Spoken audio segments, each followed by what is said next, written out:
I have Kyle's WhatsApp. Maybe I can. Good morning. Good morning. Good morning, everyone. It's 6 a.m. on the 13th of January. We're coming to you. I'm from Central Florida. Dr. Kiltz is There. in upstate New York. Dr. Kiltz, how are we? Hi, Good morning. Good morning, everyone. Hi, Alia. We are live. All right. Yeah. How are you guys today? Excellent. Excellent. How are you? Fantastic. Beautiful day in paradise. Yes. You're in upstate New York, huh? I'm in Syracuse today. Tomorrow I go down to Virginia, and then I don't know where from there. We'll see. Please put in the chat where you're watching from, please. Hashtag KMT for... I'm going to pre-order the winner a copy of the documentary for whoever is the winner of our giveaway today. Beautiful. We'll learn all about Very right good. Amazing. Yeah. And of course, today we are having Caroleen, and Kyle, and they're going to talk to us about Keto Is Key, a documentary coming out when? It'll be coming out the first half of this year. We're shooting for March. Awesome. Okay. Nice. So why is keto the key? Before we continue, I don't know if you guys can see the vertical Oh, yes. on the left side. You are not showing at all. You need to come together more. Yes, a lot of people are watching on a vertical It would be a little hard to do that with two people anyway. So yes, it is hard. But right now, let me see if we can do that. Just near is showing. but they can see the three of us and all right. Well, I was going to start by sharing a little bit of my own story. So I maybe just tilt the camera towards me to start. How long do we have here? And 1 hour. 1 hour? Yeah. Well, another 56 minutes. Yeah. And Dr. Kiltz was going to ask you a question. So Dr. Kiltz, go ahead. Well, why don't you go ahead and introduce yourselves and tell us a little bit about your documentary and your why of life.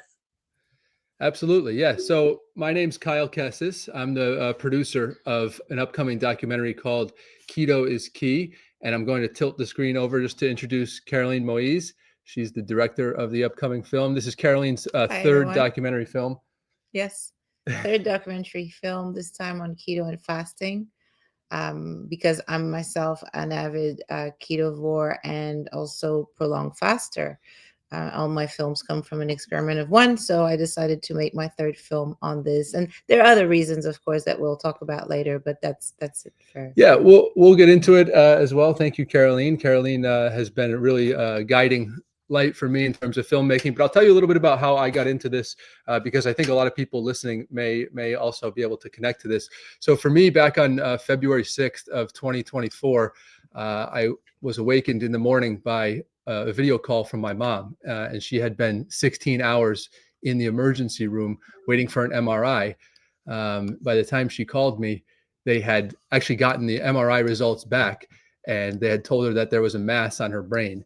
And so my first thought was, all right, we can manage this. I had known other people who had certain masses on their brain that had been removed from surgical procedures. So I thought, okay, this isn't the worst thing, but the next thing she told me was that they thought that it had been glioblastoma, and I had never heard of this before, but I Googled it quickly while I was on the phone with her, and it's the worst. Glioblastoma is the deadliest cancer known to science, and so finding out that your mom has glioblastoma. And then finding out what glioblastoma is within the same short period was really devastating for me. So while I was on the phone, I packed up everything that I had in my apartment. I was living in Argentina at the time, in Buenos Aires. So I packed everything I had into just a couple of suitcases. And then I got the next flight back to New York City. My family's from up here in Connecticut. So I was headed back home. But so let's see, it was 3 days after that phone call that my mom went in for what's called a craniotomy. So it's a surgical procedure. You remove a portion of the brain, and the brain surgeon goes in an attempt to remove as much of the glioblastoma as they can. But the thing with glioblastoma is it's a primary brain tumor. So it starts in the brain and then it begins to expand into other regions of the brain, making it really difficult to surgically resect. So I think the surgery lasted about an hour, and they told us that she had that they had removed about 70% of the tumor. So we learned quickly after that glioblastoma, cancer patients who have glioblastoma, they have an average life expectancy of about 8 to 15 months. So you think about how quickly this happens. You get diagnosed with cancer, then suddenly you realize you have 8 to 15 months to live if you undergo the standard of care, which is the surgical resection, the chemotherapy, and radiation. So my mom decided pretty soon after that she didn't want to be radiated. So my sisters, my dad, and myself, and a few other family members, we started to look into some developing research out there about cancer. And if you type in glioblastoma and developing research, you'll find the work of Dr. Thomas Seyfried from Boston College. Dr. Seyfried's lab team has been working on glioblastoma for over a decade now. And I think one of the important things to understand about Dr. Seyfried's work, and this of course ties into the film, is that he's proposing a completely different way to look at cancer. If you go to oncology departments and hospitals around the world that treat cancer, they're operating based on the premise that cancer is a genetic disease. In other words, it comes from mutations that start in the nucleus of the cell. But Dr. Seyfried is furthering the work of a German scientist who won a Nobel Prize back like 100 years ago. His name's Otto Warburg. And Otto Warburg's work is really important because he examined cancer cells under a microscope, and he noticed that even in the presence of oxygen, the cancer cells are fermenting glucose. Now, this is important because if you look at a healthy cell and you look at the way that it reproduces, how it takes in, what sort of fuel does it take in, what does it use to reproduce? It's a long and complex explanation, the answer to that question. But to try and simplify it, it's that cancer cells take in oxygen into a part of the cell called the mitochondria, and they convert that oxygen into energy, and that's how they reproduce. That's how cells die off, and that's how cells create new cells before dying off. But if you look at a cancer cell and you look at how does a cancer cell reproduce, it's a completely different mechanism. Okay, the cancer cell's mitochondria is dysfunctional. It's damaged from things that we'll talk about later in this conversation, like exposure to heavy metals in the air, overconsumption of carbohydrates, poor sleep, stress. So the mitochondria becomes dysfunctional, and instead the cell is searching for a way to reproduce, and so it relies on the consumption of glucose outside of the mitochondria in order to reproduce. And this phenomenon that Otto Warburg noticed 100 years ago, that cancer cells were fermenting glucose in the presence of oxygen, has become known as the Warburg effect. And it's pretty well known throughout oncology, even though to this day our oncological practices aren't based on this theory. But Dr. Seyfried at Boston College has done this research over the last several decades. He's been up there running his cancer lab for 40 years, and he's conducted experiments to verify the Warburg effect, to say that yes, cancer cells do ferment glucose in the presence of oxygen, and that is a major difference in the way that they generate energy compared to healthy cells. But he's also noticed that cancer cells ferment glutamine as well. So now we have this breakthrough understanding that cancer cells, they are able to take in two sources of fuel, just two types of fuel. The first is glucose, which the carnivore communities, the keto communities are well aware of. And the second is glutamine, an amino acid that gets fermented inside the mitochondria and inside the cytoplasm. So I'm learning all of this as I'm watching his YouTube videos, as I'm reading his research papers, and as my mom is attempting to recover from the surgical resection, which took place on February 9th, just to locate you in time here, going almost 2 years ago. And what we learned is that Dr. Seyfried has put in place what's called the Press Pulse protocol. He's published about this, that cancer patients can reduce their glucose and attempt to block glutamine with a glutamine uptake inhibitor. And this way you can, based on my previous explanation, you can start to essentially starve or cut off cancer cells access to their fuel.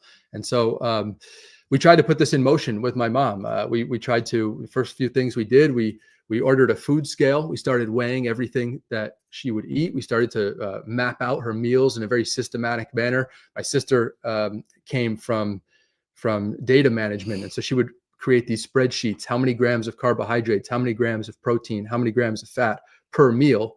And we were trying to get her into ketosis with a ketogenic ratio of 2 to 1. I'm sure Dr. Kiltz, your audience is really well familiar with the ketogenic ratio. You know, you have 2 grams of fat in comparison to 1 gram of carb plus protein. So if you're consuming 20 grams of fat, then you want to consume let's say 6 grams of protein and 4 grams of carbohydrates. 20 grams of fat, 6 grams of protein, 4 grams of carbohydrates. That gives you a 2 to 1 ratio, right? You've doubled protein plus carbs equals half of fat grams. And this will likely get people into a state of ketosis. If you practice this for, some people it takes 2 days, some people it takes 6 days, some people it takes up to a week or more. But if you practice this 2 to 1 ketogenic ratio, you're likely to get yourself into a state of ketosis. You can know this by pricking your finger with a keto mojo. There are a lot of different devices you can use. Prick your finger, test your glucose, test your ketones, and you're looking for a ratio between the two of something under 2. Even Dr. Seyfried's research at BC and other research as well at Semmelweis University out in Europe, they look for a GKI, they call it glucose ketone index of less than 1 for cancer patients. And again, this is an attempt to bring down the glucose and restrict the cancer cells' access to glucose. And then the glutamine inhibition comes through a different mechanism. So we're working on this. We're taking my mom into hyperbaric oxygen chamber as well. This is part of the protocol in an attempt to get more oxygen into the cells. We can touch on that later if we'd like. But my mom's cancer was just too powerful. The cancer was located in the thalamus of the brain. If you look up, if you go to YouTube and you type in a video on the anatomy of the brain and you watch a 3-minute video, you'll learn about how important the thalamus is. It's in charge of so many of the major relay signals that take place in the brain for sensory input and many motor functions as well. So a lot of these like primal human functions pass through the thalamus at some point, and that's where my mom's brain tumor was located. So not only is it glioblastoma, the most significant, strongest cancer that we know of, but it's also located in this really primal area of the brain, in this case for my mom. And so my mom passed away after just 7 weeks of diagnosis. So, Oh, wow. you think about this, you think about how significant this cancer is, and that it takes people 8 to 15 months on average with therapy. And my mom was gone after just 7 weeks. So we didn't really have time in the end to implement these practices, ketogenesis and glutamine inhibition. So I took a couple of weeks off after that. I traveled around. I have 2 sisters, as I mentioned, who went through this with me. We went to Glacier National Park out in Montana. We kayaked, and then we hiked in Canada as well, in Vancouver Island. But I came back to Connecticut after that in the summer. So now we're in the summer of 24. And I was still thinking about Dr. Seyfried's research. I was still thinking about other cancer patients who had gone through this, because there had been high profile in the cancer community cases of patients who had practiced glutamine and glucose reduction and were using it to manage their cancer. Pablo Kelly, you can check out Pablo Kelly online. He lived for 10 years with glioblastoma.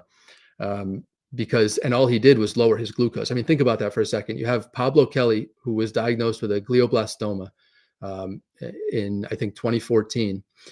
All he did was lower his glucose. He didn't do glutamine inhibition.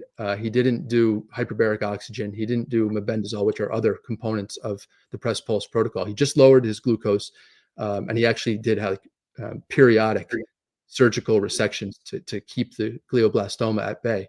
But essentially, by lowering his glucose, by staying in ketosis, he lived for 10 years with a disease that should kill most people, 95+% of patients within 8 to 15 months. So there are other cases like this as well of patients who've done this. And so that, combined with just the sheer like logical strength of Dr. Seyfried's work and of other work in this, for me in my head now, this community is growing. People who believe in therapeutic ketosis, Dr. Dom D'Agostino, Dr. Baz, Dr. Seyfried, a lot of whom are in our film coming up. So I got back from the West Coast and I emailed Dr. Seyfried and told him all of this. And he said, why don't you come up to take my class at Boston College in the fall of 2024? So we're going back like 15 months now. So I go up there to BC, I take his course. And as I'm sitting there with, other graduate students, undergraduate students who are aspiring to become doctors and researchers, I'm listening to Dr. Seyfried and I'm thinking like, my gosh, I'm in the presence of this like incredibly deeply knowledgeable professor on the history of biochemistry, on the history of evolutionary biology. And he's making the links every day, every class, between evolutionary biology, where, how the human organism evolved, to cancer. He's making these links very clear and with such like personality and charisma. So I went up to him after one of the classes and I told him, Dr. Seyfried, I come from a production background. I worked making documentaries for the New York Yankees for a few years. We won an Emmy Award in my last year there. So I told him, like, we should, let me bring my camera, let me bring my equipment into your lab and we'll do some interviews with you.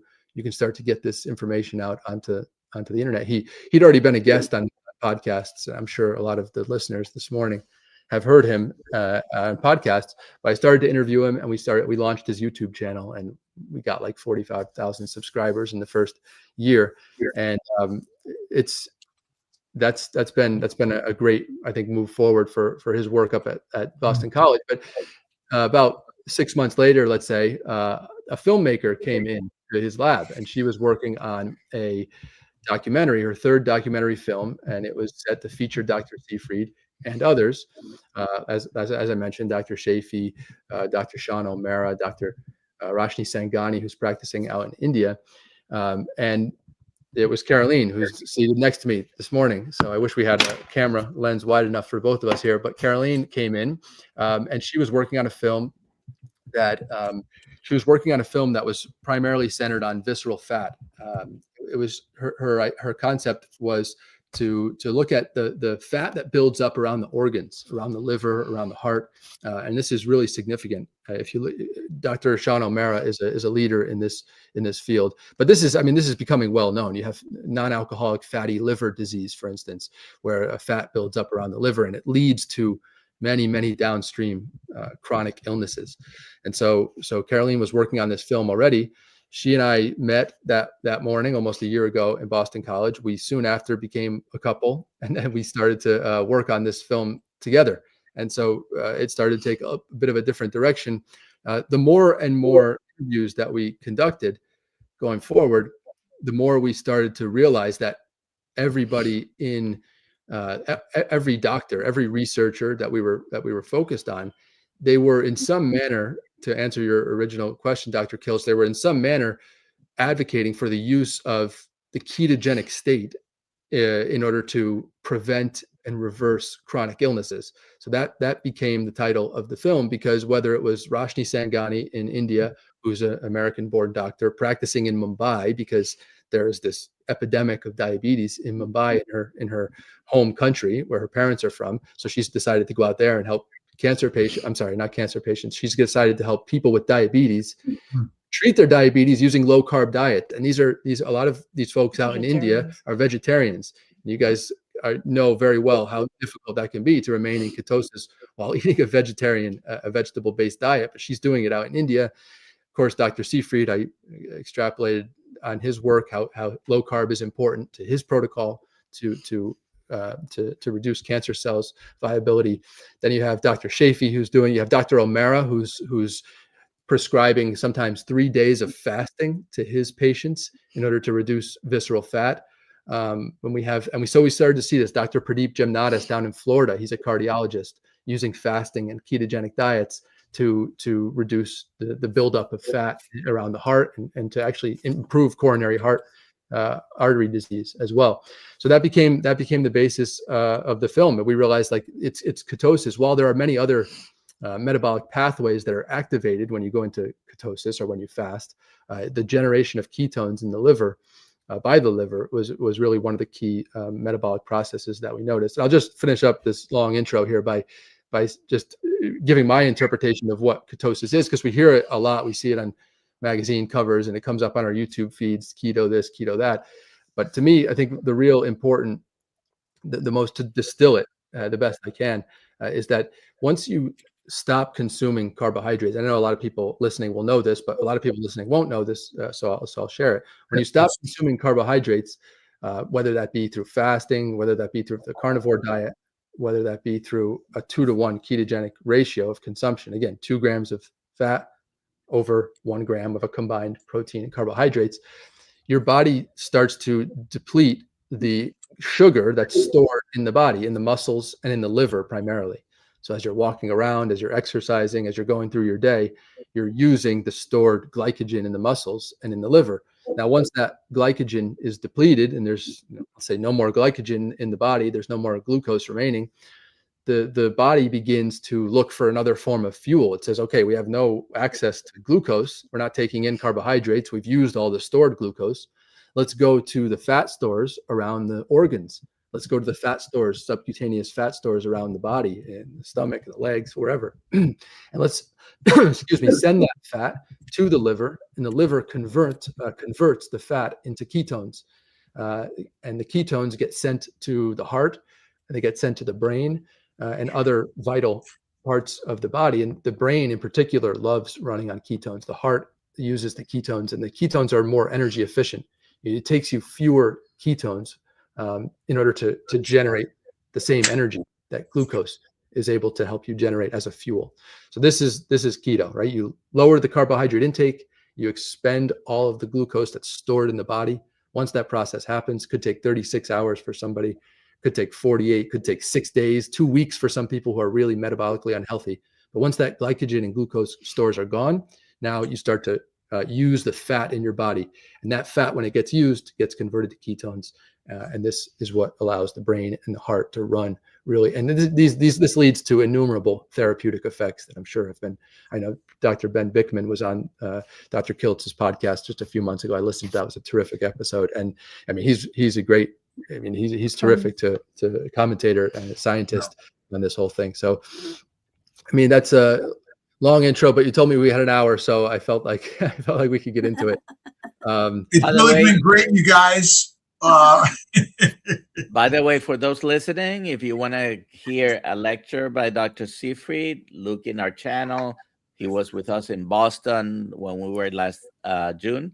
Yeah. And he had an excellent talk in our Boston meetup last year. Go ahead, Dr. Gilt. That's Jim Slotnick, who wrote a book called A Short Life. He died of glioblastoma long ago. He was in UCLA Medical School first year. He's diagnosed with glioblastoma. He's dead in 2 years. He wrote this book. The day before he died, he finished this. It's called A Short Life. It's on Amazon. And I keep pictures of the people who inspire me every day. Craig Humphrey died of esophageal cancer. Dave Kilmer died of lymphoma. Healthy people, by the way. And you're right. There's a story here that through the people who have come before us and suffered, we're inspired to heal our brothers and sisters, and that really is important. And there's a simple story here. Plants are poisonous, and fat is masterful. Nobody eats fat. Nobody eats fat. And my theory is visceral fat doesn't cause any disease. It's a sign, and neither does liver fat cause disease. It's the plants and the protein that damage the cells of the organs, but fat gets blamed. Even today in the carnivore world, fat doesn't cause it. It shows up because physiologically and biologically, we're built to get fat. And so I just, just a little shift in a little bit of how we look at it. But you're right, Otto Warburg, who Hitler did not kill. That's right. Because Hitler was afraid of cancer. And Otto Warburg was the only dude that he could trust. So he'll try to keep him alive. It's pretty interesting. But your mom is all of our inspiration, right? Our brothers and sisters that have suffered and inspired us to share a story that you guys are working with. And Caroleen, you want to and it was I want to mention as well, Caroline's mom right now has dementia, and so that's another way she's in the throes of this battle. So yeah, everyone, and this is our world. Right. We've been brainwashed to believe that fat and adipose tissue is still the cause of disease, and it's not. That's right. And unfortunately, a lot of folks out there are sick, including my mother. So basically, as I mentioned before, I was always interested in health and the ways to cure the body with natural remedies, including food, first and foremost with food. And so after discovering paleo, I felt amazing, made a film about it. But short story is, or the short version of this very long story is that I also started to slip down that slippery slope with paleo, meaning I felt great in the beginning, but as you know, paleo folks would know this, we love our baked goods. And so slowly but surely, I didn't even realize how many carbs I was consuming per day. I continued to eat my protein and plant source, but I was also incorporating a lot of way too many nuts, way too many things that we weren't designed to eat in massive quantities. And after a short while, I started feeling all these symptoms come back again, and the bloating, the discomfort, the IBS, everything kind of like slowly creeped back in. And that's when I had to really stop and think, what am I doing? Like, what am I doing to, like, I'm eating paleo, what's wrong? And, discovered keto and also prolonged fasting. And once I started that, for me, it was the revelation. I was like, paleo is great, but this is really where I needed to go and focus and probably stay. It's like keto or very low carb. And that's what's been working for me really well. In the midst of that, my mom, started developing dementia. So now on top of all this, I have this very, pardon the pun, visceral reason to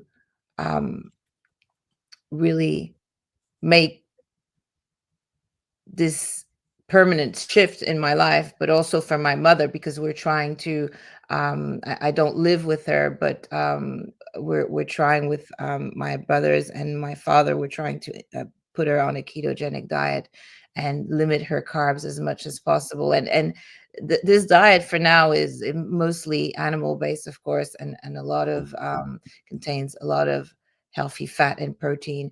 We're hoping that along with other elements, as part of our intervention, we're hoping that it will slow down, at least at the very least, slow down the progression of this horrible disease, which is in her case already quite advanced, unfortunately.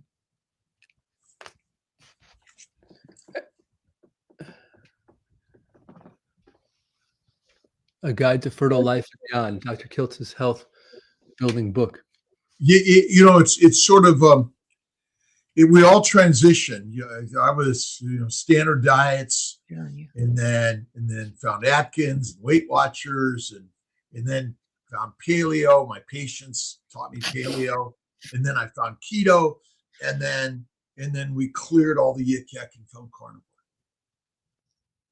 And that's the importance. And your storytelling to help us all sort of step from one to the other, but the stories are really the critical part to all of this, and because that's why your mom, Jim Slotnick, and Dave Kilmer, and Craig Humphrey, and my sister Marianne, who died of diabetes at 52, had it from stage 4. It's such a complicated story, but what if it were really so simple? Occam's razor. And as you're sharing these stories, someone's going to sort of connect with each of those stories you're telling, and ultimately, the Bibles of the world are more powerful than Scientific America. And getting back to our ancient roots, which is really truly an animal-based diet, fatty meat, and plants and protein maybe are more poisonous than we realize. Yeah, absolutely. I mean, it's not just my mom. It's not just Caroline's mom, as you mentioned. I mean, at this point, you go into any room in the United States, and anywhere for that matter, but we're here in the United States, so we'll focus there for a second. Everybody's mom, everybody's cousin, everybody's neighbor has dementia, diabetes, heart disease, cancer. I mean, those 4 we know well from a lot of the many of the loudest voices in this space. Those diseases are claiming, like in some cases, 80, 85, 90% of they're the 90% of the reason that people today die is because of dementia, diabetes, heart disease, and cancer. And we're working on it. We're working on getting the word out. And I think I see all of us as doing that, whether it's you, Dr. Kiltz, whether it's Dr. Seyfried, whether it's our attempt here to make stories, documentaries about this. We're trying to let people know that, it comes down to a very simple fact that what we consume is leading to our health or to our lack of health. And we're making progress. I know we are. You can see it in the government. You can see it on YouTube. You can see it when you talk. I mean, I was in the gym the other day, and I met this older gentleman, and I'm thinking to myself, okay, like this guy, he asks me what I do for work. I'm telling him about the documentary, and this guy lives in rural Connecticut, and next thing I know, he's wearing a CGM on his arm. And I'm thinking to myself, we've gotten to a point now where a guy like in his 70s and 80s living in rural Connecticut is wearing a continuous glucose monitor to measure his glucose throughout the day. So we are making progress. And I think stories like the one that you're mentioning, stories like the one that we're producing, it's huge. And we've got, I see a couple of notes in the chat that I wanted to address, but can I add something to the chat as well? Let's see. Oh yeah. Please. Yeah. Yeah. This is a conversation with all of us, and how important it is. And somebody in the chat asked, what is a glutamine inhibitor? And of course, you can go to Dr. Seyfried's information to learn about this, but I can explain quickly. It's just that glutamine is one of the 2 fuels that gets processed in cancer cells. Cancer cells can only remain viable. They can only live when they have access to glucose and glutamine. Glucose, we're well aware of how we can reduce it. Glutamine is they call it a non-essential amino acid because you don't need to have it in your diet in order for your body to have access to it. Whatever macronutrients and micronutrients you supply to the body will take those and make glutamine with them. So it's synthesized internally. And so the glutamine can only be inhibited through a small molecule, a drug. You put the glutamine inhibitor in, and it inhibits the uptake of glutamine. It inhibits the enzymes that allow the body to uptake glutamine and send it to the organs. So this can only be done for short periods of time during the protocol, but that's what it is. It's a drug that inhibits the uptake of glutamine to the organs and prevents cancer cells from having access. We do have a bunch of questions accumulating. Well, the best drug, the best anti-cancer drug, is actually eating full fat. There you go. and fasting, and butter or lard, or actually raw fat before it's been rendered, and that's the problem. But everyone's afraid of fat, Right. and simplicity, right? Go ahead, Dr. Nelson. Let's Dr. take some Nelson. questions. We have a bunch of them. All right, Jet Afterburner podcast. Dr. Kiltz, what are your thoughts on fenbendazole and ivermectin? Fenbendazole. What's as a TX option paired with carnivore? What's TX? Treatment. I don't know why you'd take those things unless you had some medical issue going on. I mean, I don't think these are supplements or things you should take every day. Well, they are medications associated with some benefits in cancer. And what do you think, Kyle? Yeah, fenbendazole. Fenbendazole is going to be studied at Dr. Seyfried's lab right now. One that you can look at that he has a lot of published research on is called M-bendazole. M-bendazole is it's like a parasite medication, and this can help prevent the tumor's access to this can help you treat the tumor as well. But yeah, fenbendazole I know is being studied in the cancer field. Ivermectin is as well. They're almost identical for fenbendazole and mebendazole. Yeah. So many people are going to Sophia Clemens, and I interviewed her a few years ago, and her treatment is really raw fat and fasting, and quite amazing how many people have significant benefits. Dr. Seyfried is amazing. He works in a standard world. That's part of his challenge, meaning that he must integrate both keto dietary protocols and the modern medical protocols. And so there are those that believe, like Sophia Clemens, that really you can help and heal many of these people by simply using raw fatty meat and fasting. Just to kind of throw that part of it that I know people have mentioned, Sophia, we should get her on again. And I think, that's really a good one, but that's the one part that Dr. Seyfried's kind of handcuffed with. But I do believe that the keto state, which is actually our natural ancient state anyway, because we didn't eat 3 to 4 times a day. We might have eaten 3 to 4 times a week or a month. And we ate fatty raw meat, which maybe in that short amount of time, we really need to force that. But next question, Dr. Nelson. I think this was a comment that has been addressed. Sure. Yep. Thomas Seyfried, he was speaking with us last year at Boston, and there's 2 or 3 videos with him on the channel talking about cancer research. Harry, you want to ask your own question, Dr. Nelson? I had put this because didn't want to interrupt Kyle at the beginning. Did filming this change your perspective on the standard of care in modern oncology? Oh, yes, 100%. I mean, before my mom was diagnosed 2 years ago, I was like most people in society. I thought, okay, if you get cancer, you go to, we live here near Yale University, renowned university. Okay, you go down to Yale. It's called Yale New Haven Hospital here in New Haven, and you go see the best doctors in the world. You go see these people who who have studied this and who understand this. But once my mom was diagnosed, and once I discovered a lot of the different scientists here in this community, namely Dr. Seyfried, I learned about how a cancer cell actually functions and what are the things that it relies on in order to remain viable and to reproduce. And then I learned that what's being done in oncology departments is not based on the newest and most accurate science of how cancer cells work and how they function. And so that led me to where I am today and to meeting Caroleen and to working on this movie. So yes, it totally changed my perspective on the standard of care. Standard of care radiates people and gives them poisonous chemical therapies. And this has all types of they call them off-target effects. Dr. Seyfried sometimes says, if you give a patient chemotherapy, they go bald sometimes. So why are we attacking the hair follicles of a person when the tumor is in their is in their pancreas or is in their brain?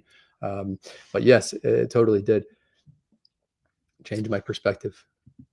And And I'll Did just the say film as much- address the film address the boogeyman, the cholesterol issue?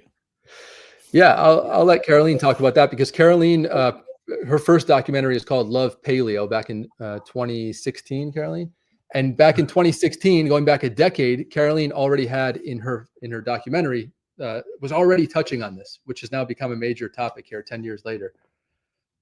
So one of the ideas with this third film was to really, of course, tell a story, be cinematic in the telling of that story, but also try to educate people even more on, what to look out for.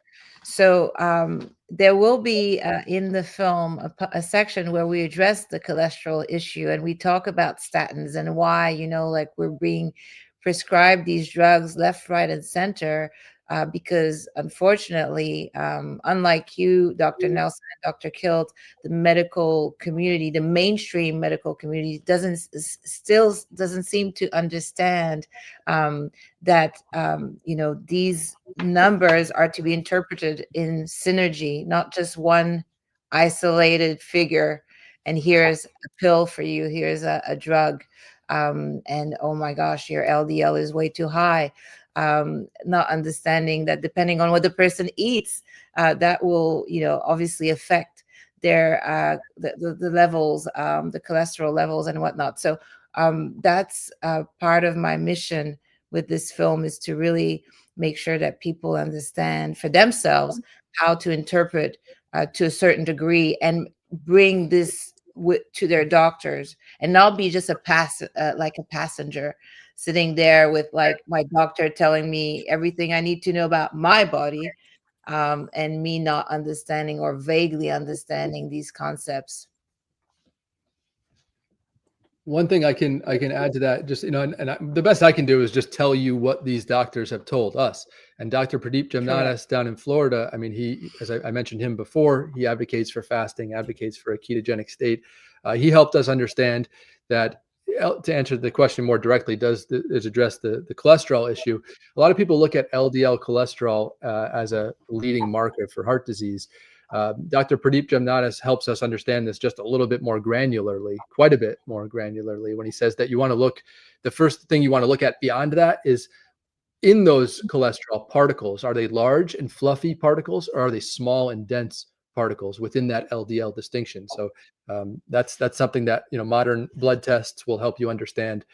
So you can look at that. Are the particles that are small and dense are the ones that are sometimes more detrimental to the heart arteries. The ones that are larger and fluffier you could have a high cholesterol level, but if you don't have small, dense, then perhaps it's a bit healthier, a bit more forward, clear road ahead. And they do this through also analyzing actual patient blood reports, literally going through them on screen and explaining what's happening and how you would treat quote unquote someone with those results or values. We have as well. I can't get into the chat here. I think maybe I didn't log into the interface, but I just want to say, maybe Alia, if you don't mind sharing, we have the trailer of the film available for the first time today. So if you're listening, if you're at home, yes, you want to take a look at the trailer. Nobody. Can we get it on the show right now? Yes. Yeah, if you want, that'd be great. Sometimes when you stream things, it can lag a little bit, but hopefully it comes. And the link for it is in the description of the video wherever you're watching from. Oh, great. We share screens and put it up as a. Yeah, I'm looking for it right now. Alias, try it. Did I put it? I put the pre-order into the chat. Let's see. Does it show? It's on the homepage, Aaliyah. Oh, yeah, okay, good. It's on the homepage of the Keto Is Key movie. Oh, good. Okay, good. Got it. Yeah. Let me. It's the first. It hasn't been. Let's take another question while Alia looks for that. Yes, Dr. Nelson, please. Okay. Let me see. I think there was something here regarding your mom about dementia and the Here diet. I can answer that. Yes. So I would say that Yes, I feel like when you introduce something that is so left field to mainstream, there are always challenges, right? What, we're not going to eat bread anymore? What, we're not going, and my parents are from Haiti. I was born and raised in Canada, lived in Australia for 20 years. As a matter of fact, I just left this chapter of my life last August, but essentially, raised in the Haitian culture. And what do we eat, Haitians? Any Haitians are listening right now. We eat a lot of rice. It's akin to, I think, Latin Americans as well, but And literally probably a lot of roots. Yes. a lot of roots, Dr. Nelson. That's right. I'm And from all Puerto these, Rico. there you go. So right, the yuca, and we have the plantain and a lot of well, that's more like a grows on the tree, but we have a lot of roots as well, and yams and stuff. And so basically, just to kind of like transfer that knowledge and also make it stick with my family, and like get them to understand this is what we're doing now. We're going to eat, the majority of our calories are going to come from animals. And still, like baby boomers with this old conception of like, oh, but I can't eat that much fat. Isn't that going to be detrimental to, our arteries and our heart and all that? So yes, there are challenges, but I've been, luckily, my brothers and my father, they're very open-minded people. So after quite a bit of like showing them the science, explaining, and also, mind you, my father doesn't speak much English. I'm from Montreal, so you will notice French Canadian. So French is my mother tongue, and so my father speaks primarily French and Creole. So all this literature is in English. The technological challenges, excuse me, of I can do it. Anyone who is a bit tech savvy goes online. Oh, it's in Hungarian. Let me translate that in English. Not so easy when you have limited knowledge of tech. So, but we're getting there. We're getting there, thankfully. There's been also, we've been able to boost her nutrition with supplements. And I think seeing a slowdown of the progression of the disease has been very encouraging. When people see results, they're encouraged to continue with what they're doing.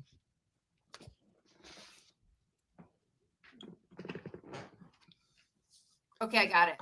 Let's see. Great. So here's the trailer. No, Alia, sorry. Yeah. That's good that you brought that up, because that's not where you're supposed to go. Sorry. It reminds me that, yes, it reminds me that we also need to change the link there. If you go to ketoiskeymovie.com and you just click on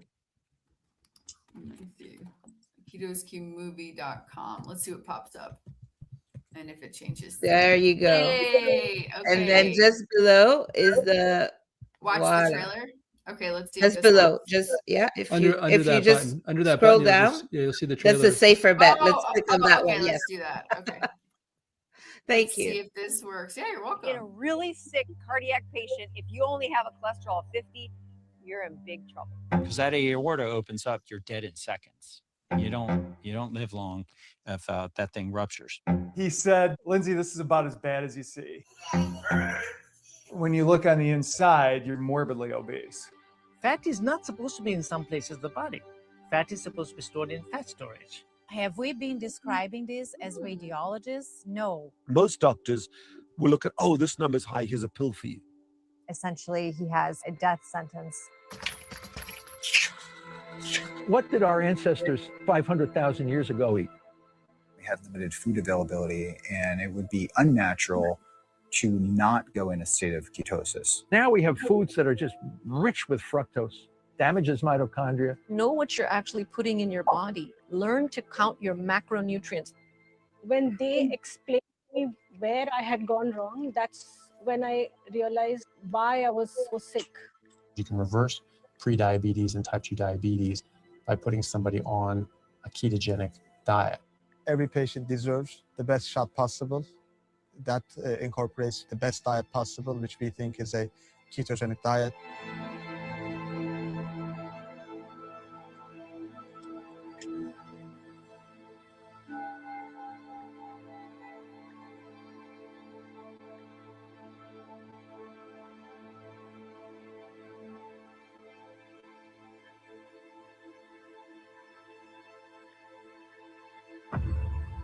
Food is my medicine, but the right kind of food.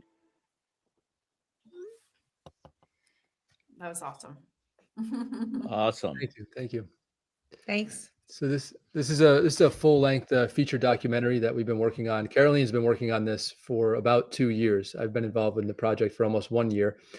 So it'll be coming out first half of the year. As Alia shared there, you can go to ketoiskeymovie.com and you can pre-order it if you want to have the movie emailed to you or email you. We can email you when it comes out. You can go to ketoiskeymovie.com and pre-order it.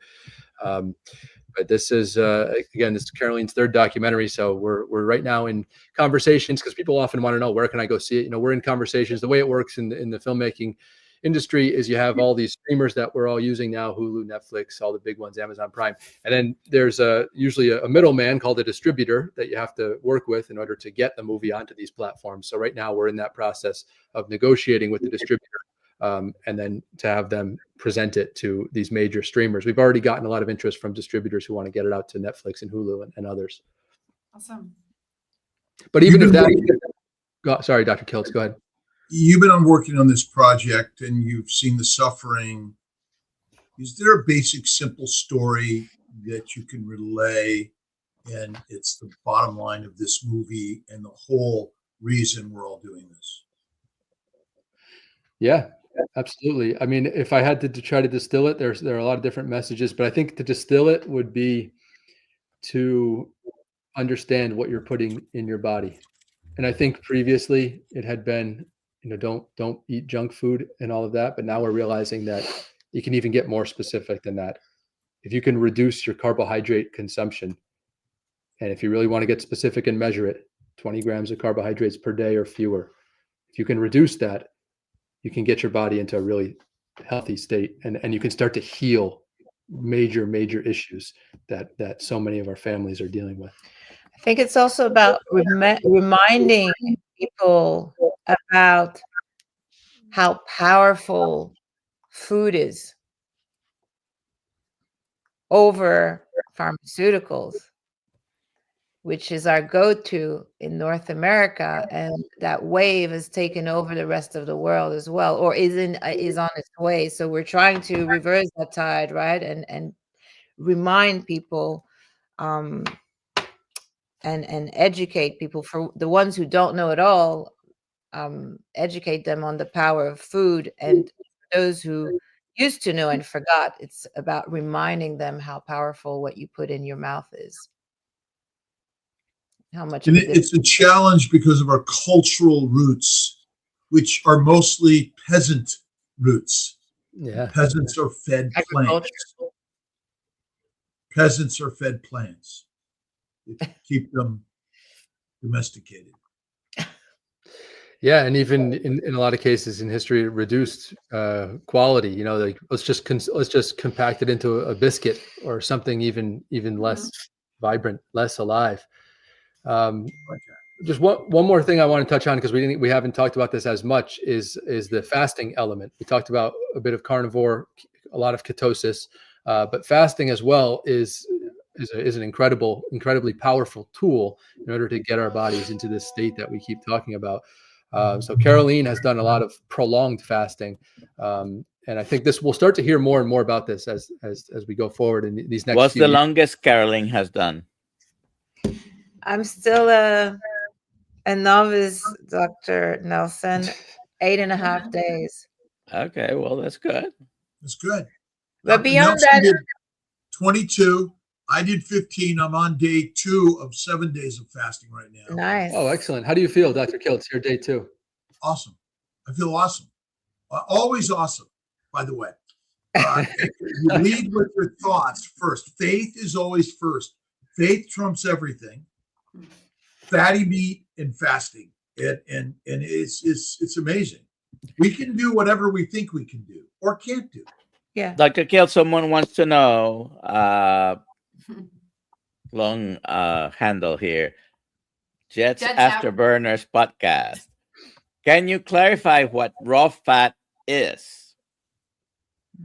Well, it's the stuff we carry here and an animal carries here also. That's raw fat. No other animal cooks their food. And if you look at Pottinger's cats, you'll see that some of the damage was done because of cooked meat and pasteurized milk. And so ultimately we evolved as ancient hunters, and it's raw fatty meat. It actually kind of looks just like that. And it's actually the healthiest thing to eat. But that's hard to believe. You can't do that.